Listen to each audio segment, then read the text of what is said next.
Hello friends, ఎలా ఉన్నారు? ఒకరిని నువ్వు మోసం చేసినంత మాత్రాన పొందే ఆనందం క్షణికమే అయినా మరొకరి దగ్గర నువ్వు అంతకంటే ఘోరంగా జీవితాంతం బాధపడేలా మోసపోవచ్చు. అందుకే పెద్దలు అంటూ ఉంటారు, తాడిని తన్నేవాడుంటే వాడి తలను తన్నేవాడు ఇంకొకడుంటాడని.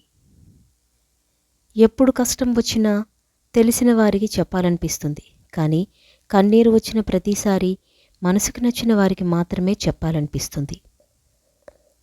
ఆకలిగా ఉన్నప్పుడు అన్నం పెట్టేవారికి, ఆపదలో ఆదుకునేవారికి, అవసరమైనప్పుడు ప్రేమ పంచేవారికి, మనసారా నీ కోసం కన్నీరు కార్చేవారికి ఎప్పుడూ రుణపడి ఉండు. అది నీకు 1000 జన్మల పుణ్యాన్ని ఇస్తుంది.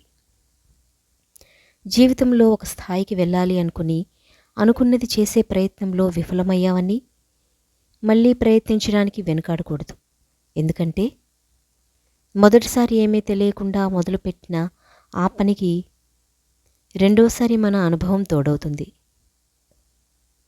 ఈ లోకంలో మన కన్నీళ్లను ఎవరూ గమనించకపోవచ్చు, మన బాధను ఎవరు గుర్తించకపోవచ్చు, మన కష్టాలని ఎవరు తీర్చకపోవచ్చు, కానీ అందరూ మన తప్పుల్ని వెతికే పనిలో మాత్రం ఖచ్చితంగా ఉంటారు.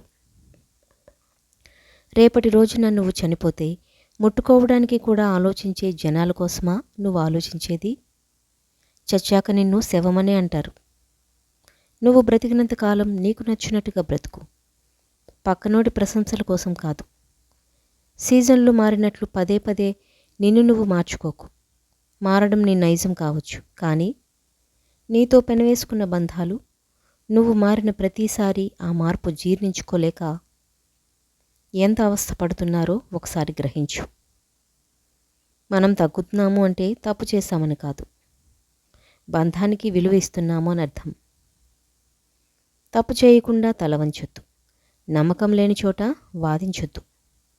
నమ్మకమైన, గౌరవమైన, ప్రాణమైన ఒకసారి పోతే మళ్ళీ తిరిగి రావు. బతకడం గొప్ప కాదు, నిజాయితీగా బతకడం గొప్ప. ముళ్ళు ఉన్న గులాబీకి అందం ఎక్కువ, కోపం ఎక్కువ ఉన్నవారికి ప్రేమ ఎక్కువ. ఎదుటివారిని కలుపుకొని పోయే మనస్తత్వం మనలో ఉంటే అందరూ మనతోనే ఉంటారు. అంతా నాకే తెలుసు, నేనే తోపు తురుముని, నాకెవరూ అవసరం లేదని అహం అనుకుంటే సమాజమే మనల్ని దూరం పెడుతుంది. మనకు ఎంత ఆస్తి తెలివి ఉందనేది కాదు, మనం నిజంగా ఎంతమంది మనసుల్లో మనస్ఫూర్తిగా ఉన్నాము అనేది ముఖ్యం. తన ముఖంలో బాధలు కనిపించకుండా నవ్వేవాళ్ళు గొప్పవాళ్ళు. వాళ్ళు చెప్పుకున్నా తెలుసుకునేవాళ్ళు అంతకన్నా గొప్పవాళ్ళు. పనిలేని వ్యక్తి తప్పకుండా దిగులు చెందుతాడు. కనుక క్షణం తీరిక లేని పనిలో మునిగిపోవడం అలవాటు కాకపోతే నిరాశ అనే సుడిగుండంలో పడిపోవాల్సిందే. చేయబోయే పనిని తెలుసుకోవడమే వివేకం, ఎలా చేయాలో తెలుసుకోవడమే నైపుణ్యం. ఆలోచన కన్నా పదునైన ఆయుధం మరొకటి లేదు. ఆ ఆయుధాన్ని వాడిన వాడికి తిరుగుండదు.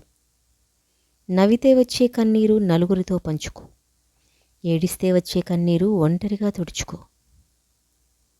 మెదడులో ఒక ఆలోచన పుట్టి అది మనసు నమ్మగలిగితే దానిని మీరు ఖచ్చితంగా సాధించగలరు. ఎంత సున్నితమైన దారమైనా ఏదో ఒకవైపు లాగనిదే తనంతట తాను తెగిపోదు. ఎంత గొప్ప బంధమైనా మూర్ఖంగా ఒకరు తెంచుకోవాలని ప్రయత్నించనిదే తనంతట తాను వీడిపోదు. బంధానికి అనుబంధానికి విలువ తెలియని వారుంటే వారితో జీవన పయనం ప్రతిరోజు అగ్ని పరీక్ష. పరిస్థితులతో రాజీపడు, ఒక అర్థం ఉంటుంది, కానీ వ్యక్తులతో రాజీపడటంలో స్వార్థం మాత్రమే ఉంటుంది. పరిస్థితులు అనేవి మనిషి అధీనంలో లేనివి, కానీ మనిషి ప్రవర్తన మాత్రం అతని స్వశక్తిపైనే ఆధారపడి ఉంటుంది. కాబట్టి ఎవరి ప్రవర్తనకు వారే బాధ్యులు. ఆవేశపరుడితో నీ ఆలోచనలు పంచుకోకు, అసూయపరుడితో నీ అభివృద్ధిని చెప్పుకోకు. పుట్టుకతో వచ్చిన గుడ్డితనాన్ని కూడా నయం చేయొచ్చు, కానీ డబ్బుతో కళ్ళు మూసుకుపోయిన వారిని ఎవరూ బాగు చేయలేరు. గెలిచావనుకో ఎవరికీ సమాధానం చెప్పాల్సిన అవసరం ఉండదు. కానీ ఓడిపోయావనుకో, నీ సమాధానం వినడానికి కూడా ఎవ్వరూ సిద్ధంగా ఉండరు. ఈ ప్రపంచంలో మనిషి బ్రతకడానికి ఊపిరి మాత్రమే కాదు, నేనున్నా అంటూ భరోసానిచ్చే ఓ మంచి మనసున్న మనిషి తోడు కూడా కావాలి. యుద్ధంలో గెలవాలంటే ఆయుధాలతో పాటు శత్రువుల పథకాలను పసిగట్టే నైపుణ్యం ఎలా అవసరమో, అలాగే జీవితం అనే యుద్ధంలో కూడా అనుభవాలని ఆయుధాలుగా, నేర్చుకున్న గుణపాఠాల నుంచి మళ్ళీ మళ్ళీ మోసపోకుండా జాగ్రత్త పడుతూ అనుకూల ఆలోచనలతో గుండె ధైర్యాన్ని నింపుకొని ముందుకు సాగడంలోనే విజయం వరిస్తుంది. పాజిటివ్గా ఆలోచించే వ్యక్తిని ఏ విషయం చంపలేదు. నెగిటివ్గా ఆలోచించే వ్యక్తిని ఏ మెడిసిన్ బాగు చేయలేదు. మనసుకు గాయం చేశారని మనుషులను దూరం చేసుకోవడం వలన సమస్యకు పరిష్కారం లభించదు.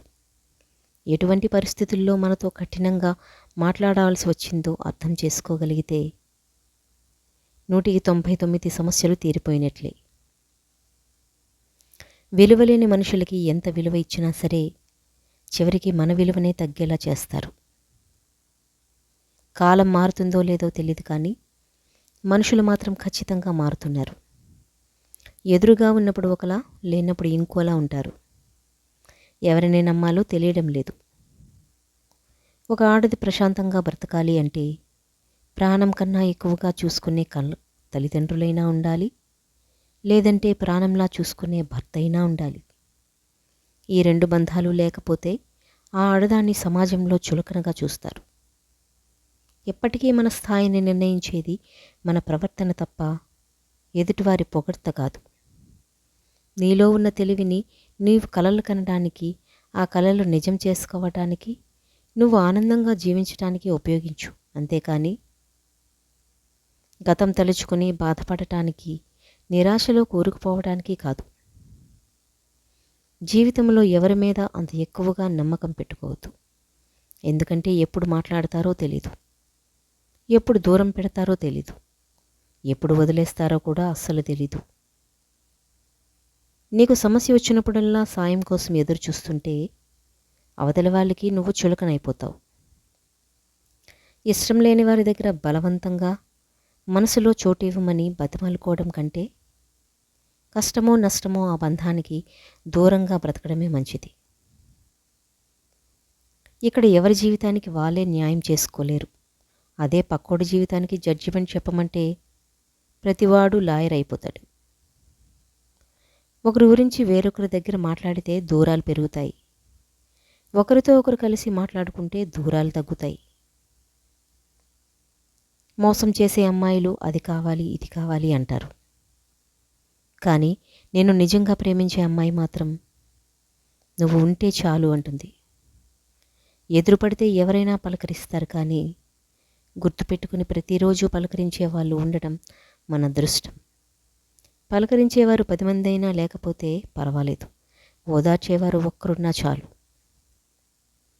ఇష్టం ఉన్న చోట కష్టం ఉంటుంది, కష్టం ఉన్న చోట బాధ ఉంటుంది.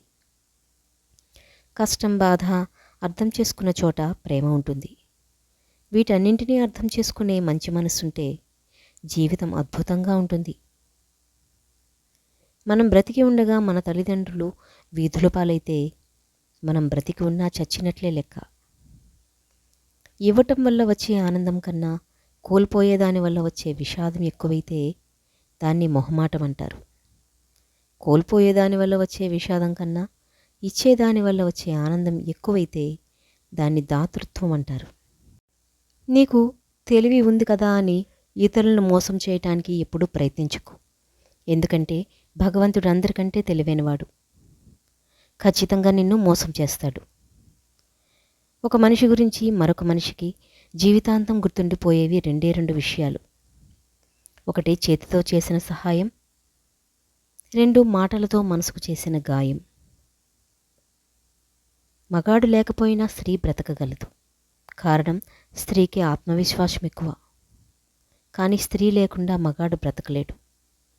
కారణం మగాడికి ఆత్మవిశ్వాసమే స్త్రీ కనుక. మనం ఏదైనా తింటే కడుపులో ఉండిపోదు, కానీ మనం ఎవరినైనా ఏమైనా అంటే వారి మనసులో ఉండిపోతుంది. అందుకే ఎవరిపైనా ఒక మాట అనే ముందు ఆలోచించుకోవాలి. గొప్పతనం అంటే ఏదో సాధించడం, సంపాదించడం కాదు. మన చేతల వల్ల కానీ, మన మాటల వల్ల కానీ ఎవరికి బాధ కలిగించకుండా ఉండడమే నిజమైన గొప్పతనం. ఏమి చేస్తున్నావని కాకుండా ఎలా ఉన్నావు అని అడగండి. సంపాదన ఎంత అని కాకుండా సంతోషంగా ఉన్నావా అని అడగండి.